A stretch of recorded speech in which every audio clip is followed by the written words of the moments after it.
Rachel Evans had never thought much about legacy until she inherited her parents' house, a century-old craftsman tucked beneath the shadow of a giant oak tree that had stood long before the neighborhood even existed. The tree was enormous, its branches sprawling like arms that reached across the yard, filtering the sun into soft, gold-green light that danced across the porch each morning. Her grandfather had planted it with his own hands when the house was new, and every generation since had grown up beneath its shade. There were family photos taken in front of it during birthdays, graduations, and weddings. Her father had carved their initials into the bark when he was 10, and years later, Rachel's own daughter, Lily, had hung a small wooden swing from one of the lower branches. That oak wasn't just part of the property. It was the soul of it, the living thread connecting their past to their present.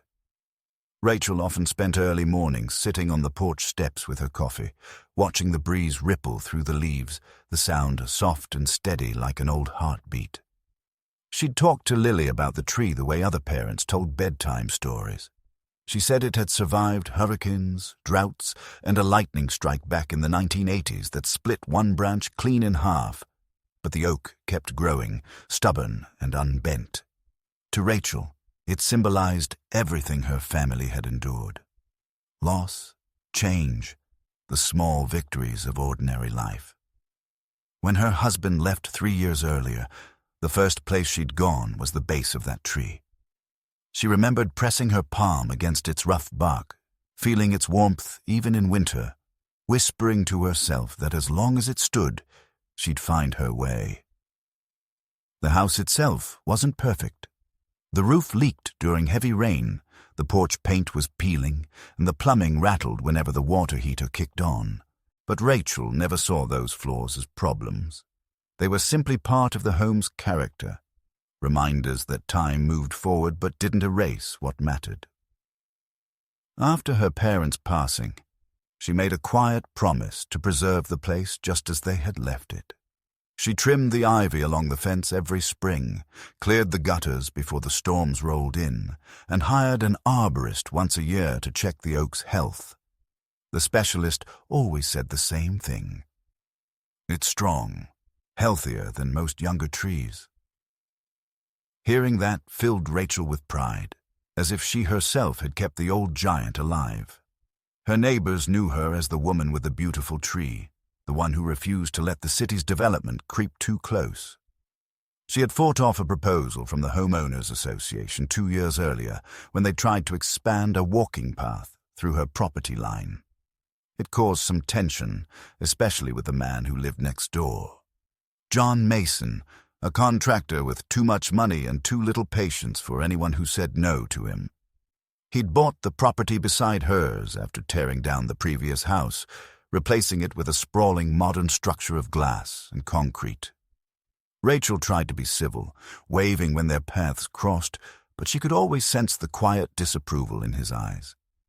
He called her old-fashioned, accused her of hoarding space that could have been better landscaped. Once, he even joked that her oak blocked his view of the sunset. Rachel smiled politely and ignored him, but there was something unsettling in the way he looked at that tree, like a man sizing up a problem he meant to solve. Despite the occasional friction, life remained peaceful.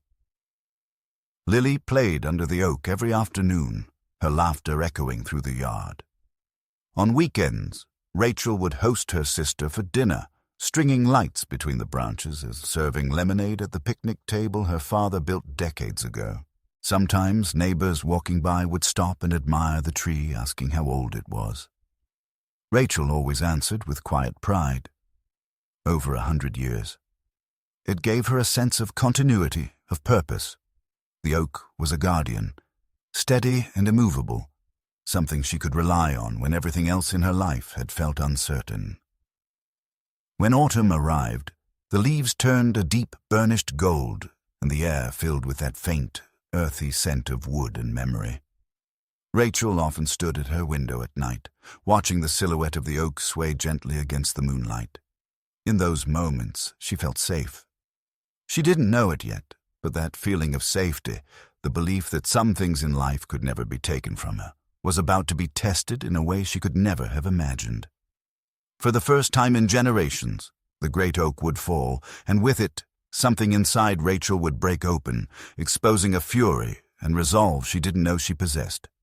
But for now, she was still at peace, trusting the quiet rhythm of her home, unaware that the roots of the coming conflict were already spreading beneath the soil, silent and unstoppable. Rachel had gone out of town for the weekend with her daughter, a short trip to visit her sister in Asheville. It was the first time in months she had allowed herself a break from work and house chores, and she left on Friday morning feeling lighthearted. The weather was perfect, the drive smooth, and for 2 days she barely thought of anything beyond family and laughter and the relief of being somewhere else. When she pulled into her driveway late Sunday afternoon, she noticed first the stillness, the kind of stillness that doesn't belong in a place usually filled with life. The yard looked wrong, emptier somehow. Her gaze slid automatically toward the spot where the oak tree had always stood, the enormous shadow that covered half her lawn during sunset. But there was no shadow now, only an open stretch of dirt, pale and raw under the fading light. For several seconds, Rachel couldn't process what she was seeing. Her mind simply refused to accept it. Then she stepped out of the car, her breath catching in her throat. The tree was gone, completely gone, not pruned, not trimmed, erased. The space where it had stood for more than a century was nothing but a mound of sawdust, splintered roots, and deep tire tracks gouged into the ground. The air still smelled of gasoline and cut wood. Her porch swing lay broken in two, half buried under fallen debris. Rachel stumbled forward, her shoes sinking into the damp soil, and stared at the jagged stump in disbelief. It had been cleanly severed, the trunk sawed through in perfect symmetry. Whoever had done this knew exactly what they were doing. Her hands trembled as she reached out to touch the stump, rough and cold beneath her fingers, like the body of something once alive, but now lifeless. The rings were visible, hundreds of them, curling inward like secrets. Her heart began to pound so hard she thought she might faint. She heard voices before she saw them. 2 men were dragging branches toward a truck parked at the edge of her property, their shirts stained with sawdust, and there, standing beside them with a clipboard in hand, was John Mason. He was wearing work boots and mirrored sunglasses, the kind contractors wore to look busy while others did the labor. When he noticed her approaching, he gave a startled half-smile that didn't reach his eyes. "Oh, Rachel," he said, stepping forward as if greeting a casual acquaintance. "You're back early. Listen, about the tree. There's been a bit of a misunderstanding." Rachel's voice came out sharper than she intended. "What have you done?" The men paused, uneasy. John lifted his hands in mock surrender. "It's not what you think. My crew was supposed to take down a tree on my side of the fence near the property line. It was dead, a safety hazard. Apparently, they made a mistake. Thought this one was the same." He gestured casually toward the stump, as though it were nothing more than a misplaced lawn ornament. Rachel's mouth went dry. "A mistake," she repeated, her voice trembling. "That tree was over 100 years old. It's been here longer than either of us. You don't just make a mistake like that." John sighed, rubbing the back of his neck. "Look, I'm sorry. Honest mistake. I'll pay to have a new one planted. A nice big one, maybe even an oak, though it'll take some years to grow." His tone, condescending, dismissive, ignited something in her. "You think you can replace that tree with money?" she snapped. "Do you have any idea what you've destroyed?" John's expression hardened. The politeness vanished. "I said I'll take care of it," he replied flatly. "Let's not make this a bigger deal than it needs to be. Trees grow back." Rachel felt her pulse hammering in her ears. She turned toward the workers, who were avoiding eye contact, pretending to check their tools. "Did he tell you to do this?" she demanded, her voice breaking. One of them muttered something about getting orders from the guy next door, She pulled out her phone and started taking pictures. The stump, the truck, the men, John himself. He frowned. "What are you doing?" "Documenting this," she said coldly. "Because I'm calling the police." That made him laugh. "The police?" "For a tree." He shook his head, incredulous. "Come on, Rachel. Don't embarrass yourself. It's just bad luck. I'll send someone to clean this up tomorrow, all right?" He turned to leave, but Rachel stepped in front of him. "You're not going anywhere until I know why you did this." The anger that had been simmering in her gut since she stepped out of her car finally erupted. "You hated this tree. You said it blocked your view. You said it ruined your landscaping plans." John's jaw tightened, but he didn't respond. "So you had it cut down, and now you're calling it a mistake." The workers began loading equipment into their truck, clearly eager to escape the confrontation. Rachel's voice rose. "Do you realize this tree was protected? It's on the county registry of historical landmarks. You can't just touch it without a permit." For a flicker of a second, something shifted in John's expression, an almost imperceptible twitch, as if she had struck a nerve. "I didn't know that," he said, though his tone was far too smooth. "If it was, that's unfortunate. But again, the crew mixed up the location. It happens." He nodded to his men. "Let's pack it up." As the truck pulled away, leaving behind the shredded remains of her yard, Rachel stood frozen. The sun was sinking behind the rooftops, casting long shadows over the stump, the broken swing, the empty space where her daughter's laughter used to echo. She didn't cry. Not yet. The anger was too raw for tears. Inside the house, Lily was still asleep in the back seat, exhausted from the trip. Rachel glanced at her through the car window and felt her stomach twist. How would she explain this? How do you tell a child that someone destroyed the one piece of magic she believed would last forever? She called the police anyway. The officer, who arrived an hour later, was polite but indifferent. "If it was an accident," he said, "it's a civil matter. You can file a property damage claim, maybe small claims court. Do you have photos from before?" Rachel showed him dozens. Family pictures, backyard shots, videos of Lily swinging under the oak. The officer nodded sympathetically but took no notes. "You'll need to talk to a lawyer," he said before leaving. That night, the house felt suffocatingly silent. Rachel sat at her kitchen table, the smell of sawdust still clinging to her clothes, her fingers shaking as she scrolled through photos on her phone. Each image felt like a wound. Lily's swing, the sunlight through the leaves, the bench where she and her father once talked about life and loss.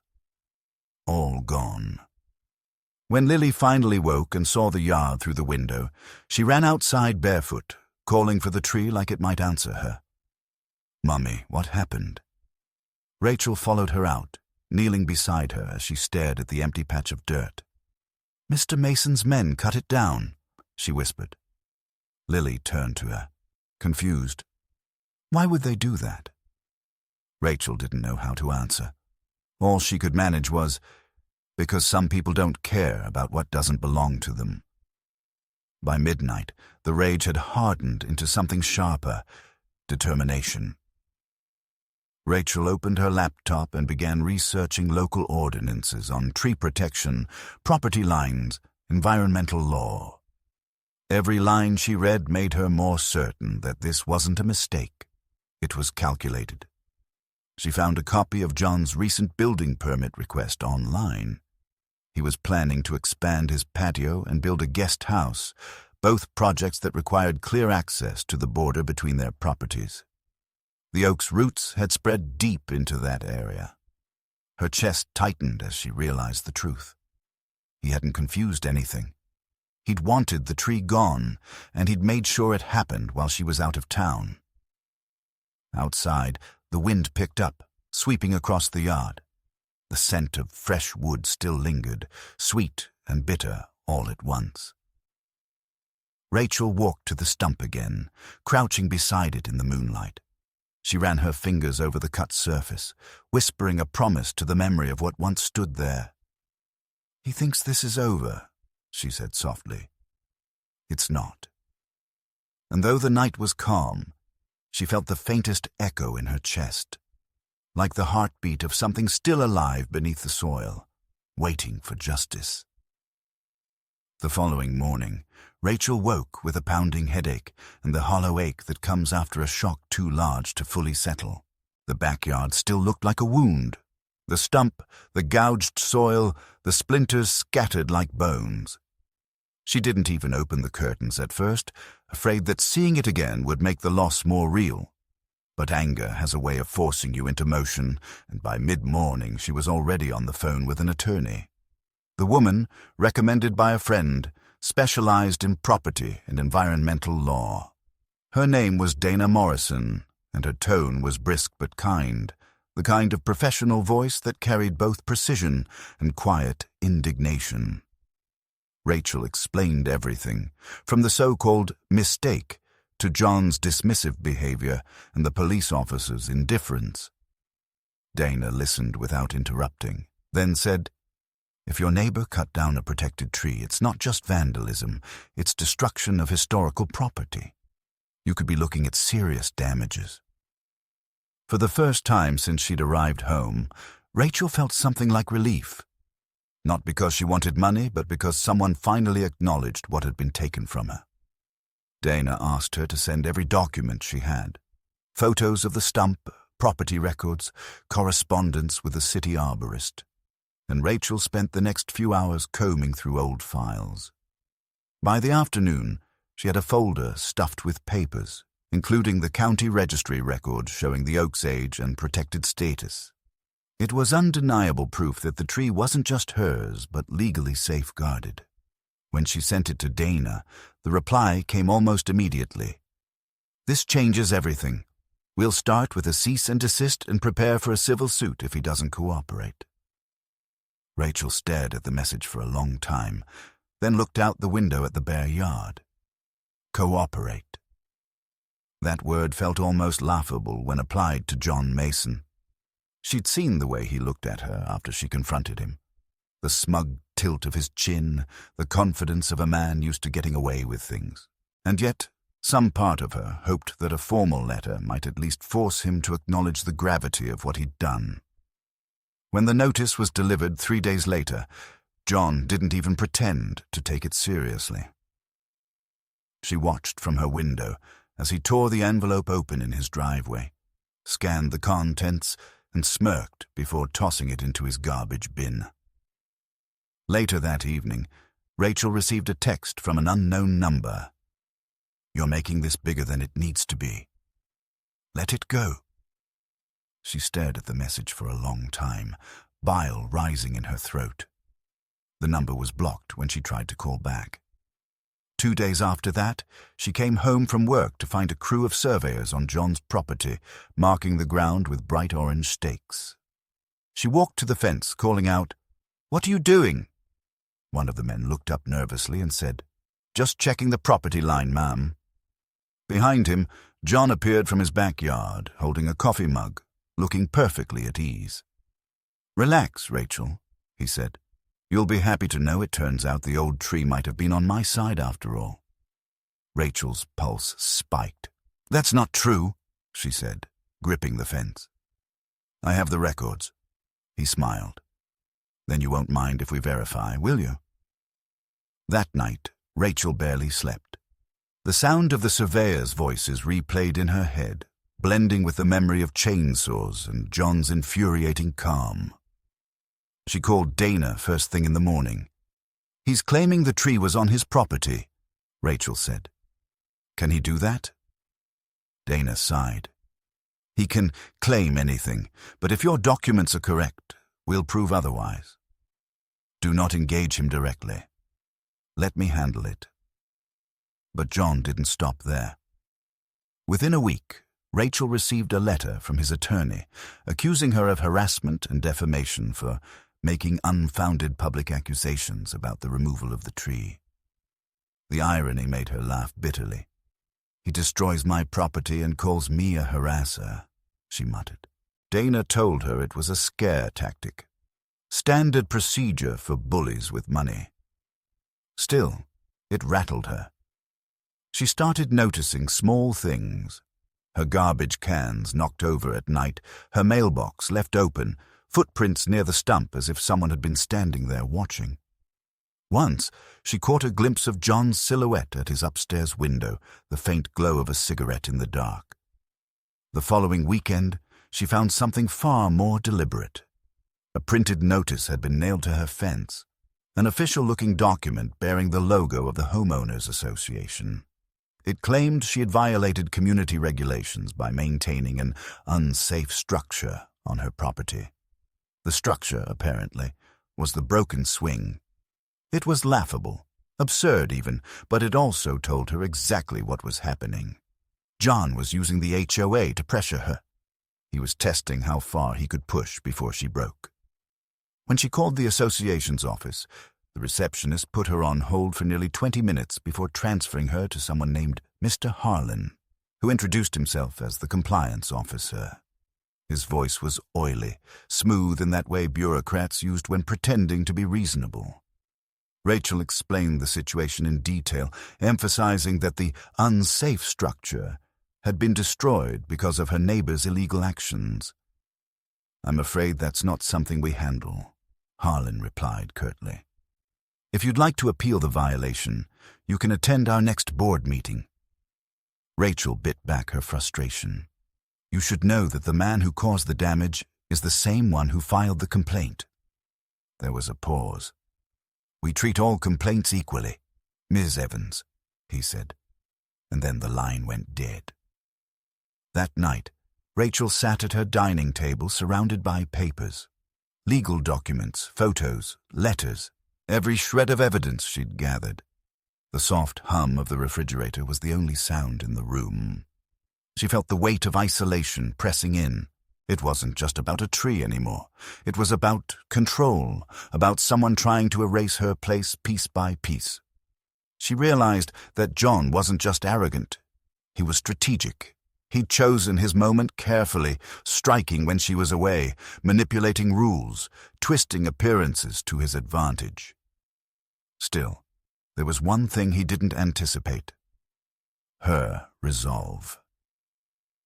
The next morning, she drove to the county recorder's office to request copies of the original land survey and title records. The clerk, a middle-aged woman with tired eyes, frowned when Rachel explained her situation. "We've had similar disputes lately," she said quietly, printing the documents. "Developers coming in, claiming old boundaries shifted over time. Don't let them scare you." When Rachel looked down at the papers, the truth was plain. The oak had stood firmly within her lot, a full 6 feet from the property line. She photographed everything, sending copies to Dana. On her way out of the office, she noticed a familiar name on the public posting board. A construction permit filed by John Mason, dated 3 days before the tree was cut down. The listed project: guest house addition and expanded patio area. The permit had a small diagram attached, showing the new layout. The oak's location was marked with a dotted circle labeled "To be cleared." Rachel stared at it until her hands began to shake. There was no mistake. He had planned this. That evening she stood again at the stump, the dying light turning the sawdust gold. Lily sat on the porch steps, hugging her knees, silent for once. Rachel looked up at John's house, its tall glass windows reflecting the last of the sun, and felt a deep, cold certainty settle inside her. This wasn't over. He could hide behind lawyers, behind the HOA, behind his arrogance, but she would not let this fade into another quiet injustice. He'd taken something irreplaceable, and now he was going to understand what it meant to face someone who refused to be erased. By the time autumn rolled into its full color, the story of Rachel's fallen oak had spread far beyond the boundaries of their small neighborhood. What had begun as a private dispute between 2 homeowners was slowly turning into a public scandal, one that neither Rachel nor John could easily escape. It started with a simple post she made on a local community forum, accompanied by old photographs of the tree and a short message that read, "My neighbor cut down a 100-year-old oak while I was away, claiming it was a mistake. It wasn't." Within hours, comments flooded in, some sympathetic, some skeptical, but most outraged. People shared her post, tagging local journalists and environmental groups. Someone dug up the county registry, showing the oak's protected status, and soon enough, the story was featured on a small local news site under the headline, "Historic Oak Illegally Cut Down in Suburban Feud." Rachel hadn't intended to make headlines. She had simply wanted the truth out there, to remind herself that she wasn't insane for caring so deeply about something everyone else treated as replaceable. But once the news broke, it took on a life of its own. A reporter came by one afternoon, a polite young man with a camera and a notebook who asked her to stand near the stump for a photograph. She hesitated, feeling strangely exposed, but agreed. That night, her phone buzzed with messages from people she hadn't heard from in years. Former colleagues, old friends, even her ex-husband, all saying they'd seen her on the news. "You're doing the right thing," one message read. "Don't let them silence you." The attention made John furious. 2 days after the article went live, Rachel found him waiting near her driveway as she returned from work. His smile was tight, his tone low and controlled in a way that made her skin crawl. "You didn't have to do that," he said. "Do what?" she asked, gripping her car door. "Go to the press. You're making this ugly." She met his gaze, refusing to flinch.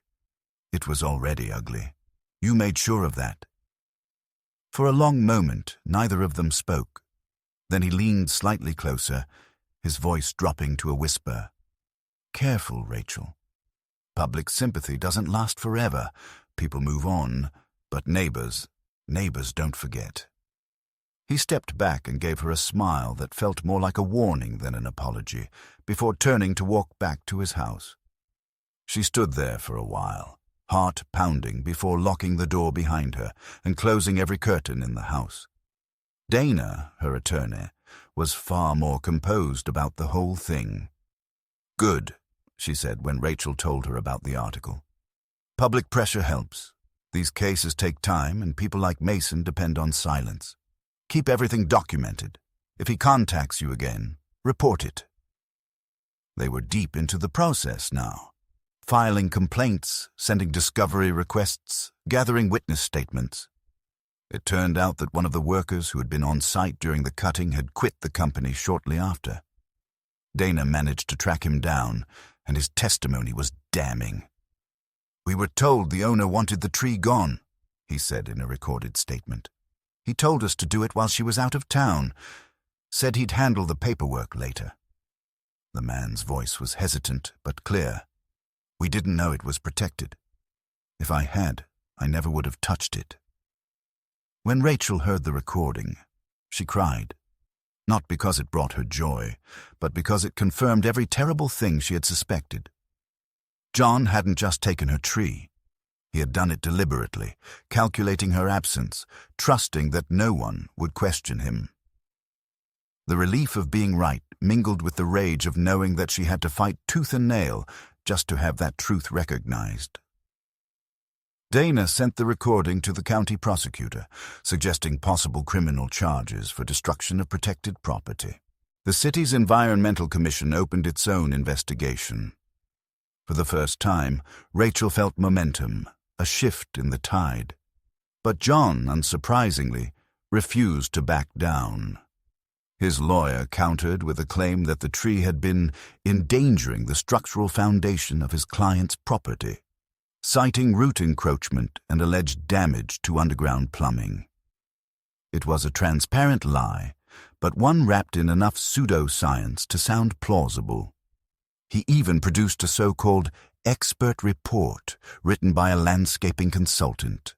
Someone Rachel later discovered was his cousin. The report stated that the oak had been in poor condition, posing a risk of collapse. Dana dismantled it easily, comparing it against years of arborist reports showing the tree's pristine health. Still, the tactic achieved its purpose. It delayed proceedings and gave John time to reshape the narrative. The local gossip turned vicious. Rachel overheard snippets at the grocery store, people murmuring about that woman who sued over a tree, as if her grief was some extravagant performance. One morning, she found a note taped to her mailbox that read, "Trees die. Move on." She recognized John's assistant's handwriting but couldn't prove it. Even some of her neighbors began to avoid her, afraid of being caught in the crossfire. The isolation crept back, cold and familiar, the same kind she'd felt years ago after her divorce, when everyone pretended not to know which side to take. Lily, who had once spent every afternoon playing beneath the oak, now refused to go outside at all. "It feels weird," she said one evening, standing by the window. "Like something's missing." Rachel hugged her, but the child's small body stayed stiff in her arms. "We'll plant another tree," Rachel promised, though the words felt hollow the moment they left her lips. She didn't want a replacement. She wanted that tree, the one that had watched her family grow and falter and begin again. When the court date finally arrived for the preliminary hearing, Rachel sat in the courtroom beside Dana, her hands clasped tightly in her lap. John was there too, immaculately dressed, his face arranged in an expression of polite indifference. His lawyer spoke first, framing the incident as an unfortunate miscommunication between adjacent property owners. When it was Dana's turn, she rose with the calm precision of a surgeon. "Your Honor," she began, "this is not a miscommunication. It is a calculated act of destruction. The defendant knew this tree was protected by a county ordinance and chose to remove it anyway, for personal convenience." She presented the photographs, the registry, the witness statement, and the permit showing John's planned expansion. The judge listened intently, expression unreadable, before finally saying, "This case raises serious concerns. I'm referring it to a full civil trial." Rachel exhaled slowly, feeling a strange mix of victory and dread. As they left the courtroom, John gave her a look, one of quiet fury masked by civility. "Enjoy your 15 minutes, he muttered. Dana shot him a warning glance, but Rachel didn't respond. She didn't need to. The law, slow as it was finally moving. That evening, back at home, she sat in the yard beside the stump. The first chill of winter was creeping in, and the air smelled faintly of wood smoke from a distant chimney. The surface of the stump had darkened with age, the saw lines now roughened by rain. Rachel ran her hand across it gently, almost like touching a scar. She realized then that this fight was no longer about property or money, or even justice in the abstract. It was about dignity, about refusing to be erased by someone else's arrogance. As the sky darkened, her phone buzzed with another message, this time from an unknown email address. A single line that read, "You should have just let it go." No signature, no number to trace. She sat very still, staring at the screen until the cold numbed her fingers. Somewhere in the house, Lily laughed at something on television, her voice carrying faintly through the window. Rachel took a long breath, turned off the phone, and looked back toward John's gleaming house, its lights burning like beacons against the night. She wasn't afraid anymore. If he wanted to turn this into a war, then that was what it would be.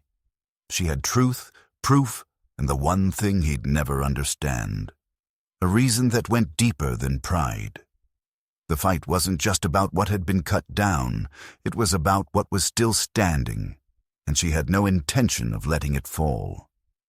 Winter came early that year, settling over the neighborhood in a heavy, unrelenting stillness. Frost crept across Rachel's windows each morning like pale veins, and the yard, once alive with color and shade, was now an open scar beneath a gray sky. The lawsuit had begun in earnest, but so had John's retaliation. It wasn't enough that he had destroyed the oak. Now he seemed determined to destroy her peace of mind. Anonymous complaints began arriving from the Homeowners Association. Petty, relentless accusations of minor violations, leaving garbage bins visible, failing to maintain her fence, allowing her child's toys to clutter the yard. Rachel suspected John was behind every one of them, yet each notice forced her to waste time and money defending herself. The president of the HOA, a man named Greg Willis, who happened to be one of John's clients, called her once to suggest she let the matter go for the sake of neighborhood harmony. She hung up without answering, her hands shaking with fury. It didn't stop there. Someone began leaving footprints across her lawn at night, heavy impressions in the frost that led to the stump and back to the fence. Once, she found a pile of dead leaves arranged deliberately in a circle around it, like some childish ritual. Another morning, the tires of her car were slashed, the cuts clean and precise. The police took a report, but offered little hope. Without proof, the officer said, there's not much we can do. Proof. That word had become her obsession.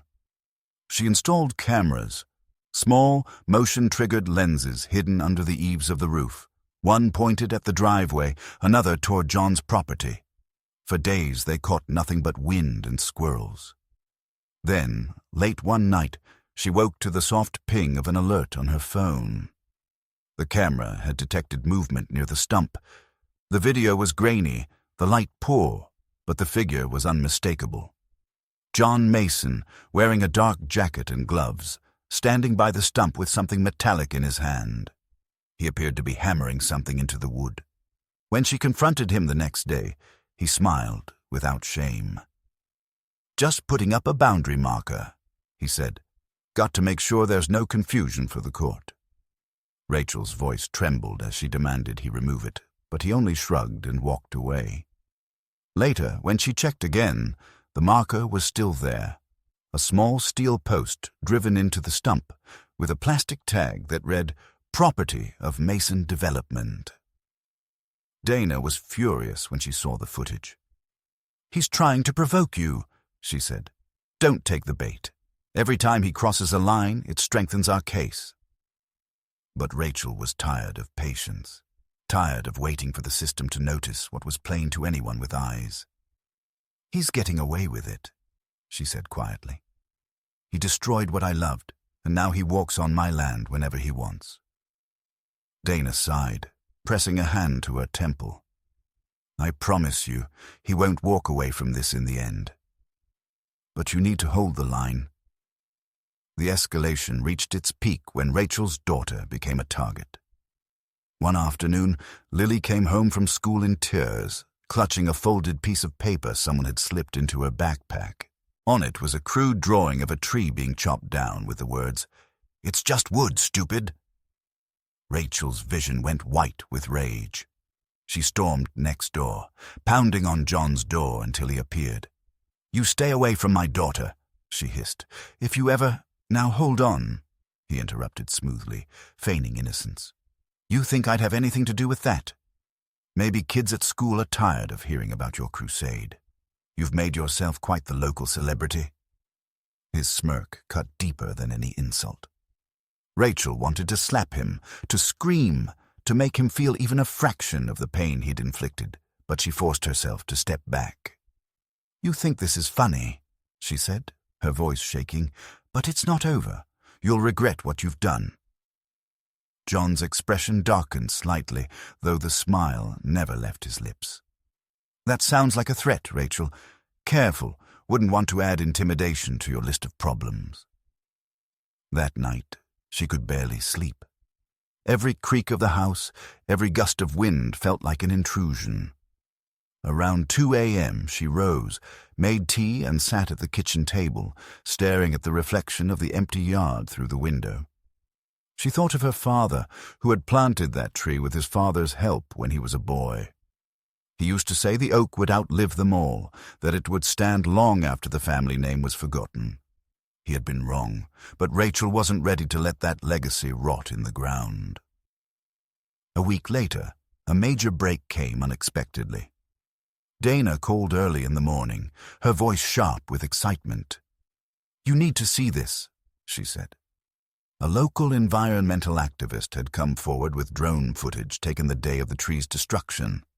He had been documenting old-growth trees in the area and had captured John's crew cutting through the oak. The video clearly showed John standing nearby, pointing and giving instructions. There was no confusion, no accident. Rachel watched the footage on Dana's laptop, her breath catching when she heard John's voice, unmistakable even through the wind. "Cut it all the way down. Don't leave the stump. We'll deal with the roots later." It was the evidence they had needed, the irrefutable proof that his actions were deliberate. Dana filed the footage with the court and notified the district attorney's office. Within a week, John received a formal notice that he was being investigated for destruction of protected property and trespassing. The news spread fast, faster than Rachel had expected. Neighbors who had once avoided her began to stop by, offering awkward apologies and cautious support. Even the HOA, sensing public pressure, distanced itself from John, issuing a statement that his actions were unauthorized and not reflective of community values. But John wasn't finished. He filed a counterclaim, accusing Rachel of defamation and emotional harassment, alleging that her media campaign had caused him financial and reputational damage. The absurdity of it almost made her laugh, but Dana warned her not to underestimate him. "He's trying to drag this out," she said, "to exhaust you." And he was succeeding. The constant legal filings, the public scrutiny, the sleepless nights, all of it was wearing Rachel down. Some days she wondered if the fight was worth it, if maybe she should settle and finally have peace. But every time she looked at the stump, she remembered the sound of the chainsaws, the empty swing, and her daughter's tears. Peace, she realized, wasn't something she could buy by surrendering. In late February, a winter storm rolled through, blanketing the neighborhood in snow. The tree's absence was even more pronounced under that white silence, the space it once filled now a hollow void. Rachel stood at her window, watching as John's house glowed across the fence. Warm and smug, she pressed her palm against the cold glass, a small gesture of defiance, and whispered to herself, "You took the tree, but you're not taking me." The next morning, she found a new letter in her mailbox, a settlement offer. John was willing to pay $50,000 to end all ongoing disputes. Dana read it, then looked up with a half-smile that didn't reach her eyes. "He's scared," she said. "He knows what's coming." Rachel didn't hesitate. "Tell him no." The attorney nodded. "Then we go to trial." That night, Rachel sat in the yard beside the snow-dusted stump, her breath forming clouds in the cold air. She could almost imagine the oak still standing above her, its branches creaking softly in the wind. Somewhere deep beneath the frozen soil, the roots were still there, buried, unseen, but alive. And so was she. The trial began on a bright spring morning, the kind of day when the air itself felt too clean for something so ugly to unfold. The courtroom was small, paneled in honey-colored wood that gave a false sense of warmth, but the tension inside was palpable. Reporters sat in the back rows, their pens ready, while a few curious locals filled the benches, whispering behind their hands. Rachel sat beside Dana at the plaintiff's table, her fingers clenched around the silver locket that had once belonged to her mother. She had not slept much the night before, haunted by the weight of what this day meant. Across the aisle, John Mason appeared as immaculate as ever. Hair slicked back, suit tailored perfectly, expression composed into a mask of weary civility. He looked like a man slightly inconvenienced by a trivial misunderstanding, not one standing trial for the deliberate destruction of something irreplaceable. The judge, an older woman with sharp eyes and an even sharper tone, called the room to order. The first hours passed in a blur of legal formalities, introductions, evidence submissions, motions that seemed designed to delay rather than decide. When the witnesses began to testify, the air thickened with a slow accumulation of truth. The former worker who had cut down the oak spoke first, his voice hesitant but clear as he recounted how John had given direct orders while Rachel was out of town. "He said to take it all the way down," the man repeated, avoiding John's gaze. "Said the owner wouldn't be back until Monday." John's lawyer tried to shake him, suggesting he misheard or misunderstood, but the man didn't waver. "He knew exactly what he was doing," he said quietly, and the room fell silent. Next came the city arborist, who confirmed that the oak had been officially registered as a protected landmark under the county's Heritage Preservation Act. The removal, she explained, required multiple permits and environmental reviews, none of which had been filed. To cut down a tree of that status without authorization constitutes a serious violation, she concluded, her tone calm but unyielding. Dana's questions were precise, methodical, each one drawing another nail into the coffin of John's defense. When it was her turn to present the drone footage, the courtroom lights dimmed and the video flickered to life on a projection screen. The image showed the massive oak standing proud against the morning light, then the crew moving in, the whine of chainsaws splitting the air, and there, unmistakably, was John, gesturing with his hand and saying the words that had haunted Rachel for months. "Cut it all the way down." The silence that followed was absolute. Even John's attorney looked momentarily rattled, his composure slipping as he stood to object, mumbling something about context, but the judge waved him off. "The context seems perfectly clear, Counselor."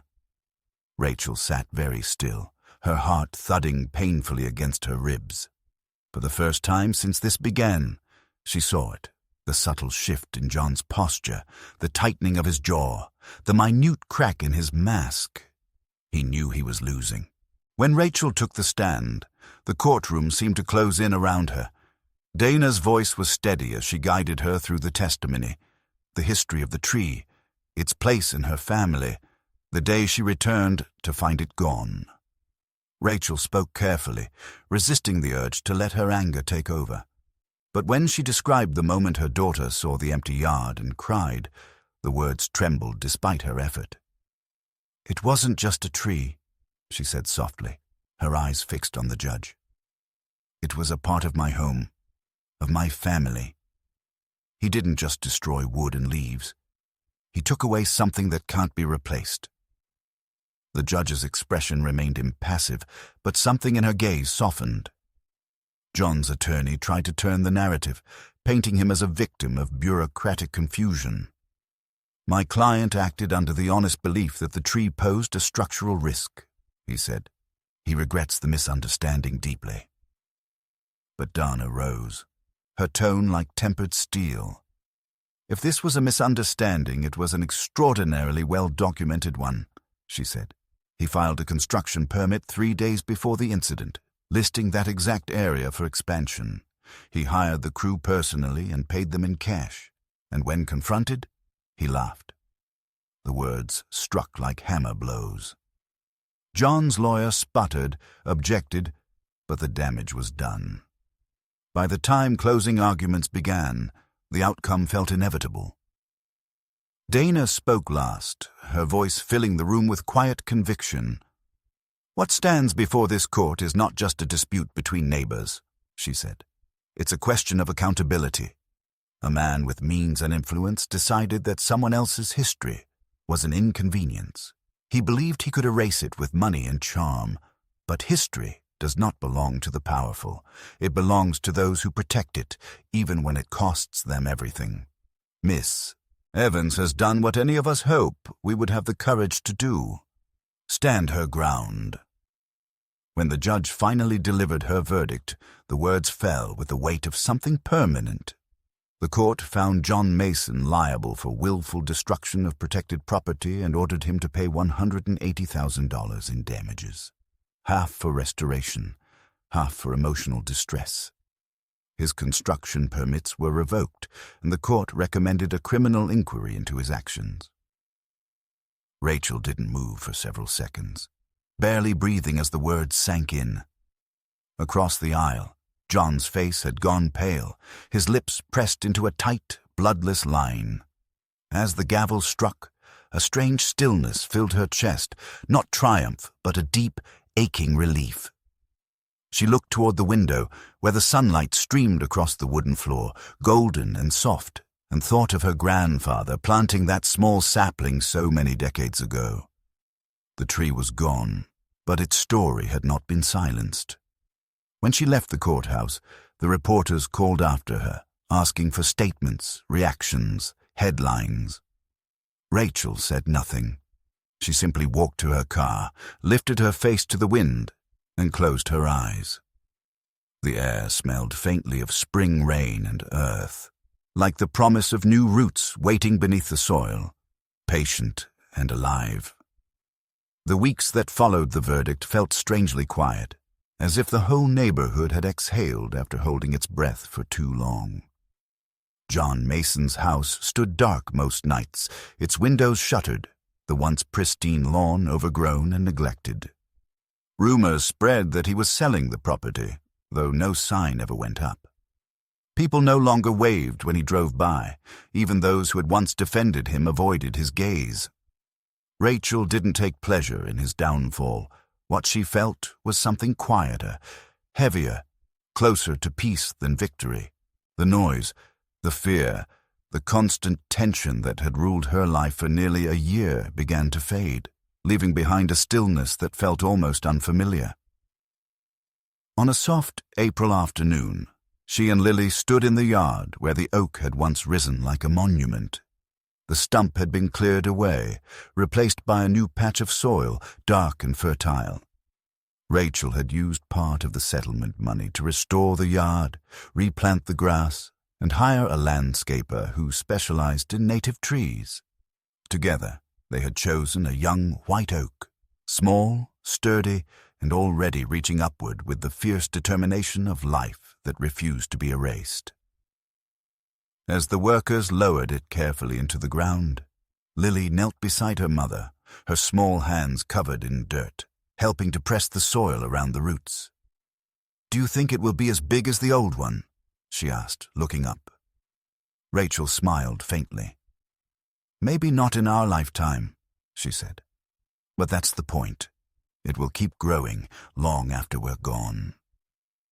The following weekend, a few neighbors stopped by uninvited, carrying lemonade and homemade cookies, their smiles tentative but genuine. One of them, an older man who had lived nearby for decades, offered to help build a small wooden bench beside the new tree. "Seems right to have a place to sit again," he said. For the first time in months, laughter returned to the yard. Soft, hesitant, but real. When evening came and the last light faded, Rachel sat alone on the new bench, watching the young oak's leaves shimmer in the golden dusk. The house behind her felt warm, alive, filled with the muffled sound of her daughter's voice drifting through an open window. She thought of everything that had been lost and everything that had endured. The fight had changed her, hardened some parts, deepened others, but it had also given her something she hadn't realized she'd lost. Faith in her own strength. The oak that once shaded her childhood had been cut down, but its roots still lived beneath the soil, mingled with the new tree's foundation. She imagined them intertwining in the dark, passing something invisible between them. Resilience, memory, the quiet persistence of survival. As night settled over the yard, Rachel whispered softly, almost to herself, "You're still here." The branches rustled in reply, their leaves stirring against the cool air, and for the first time since that terrible day, she felt whole,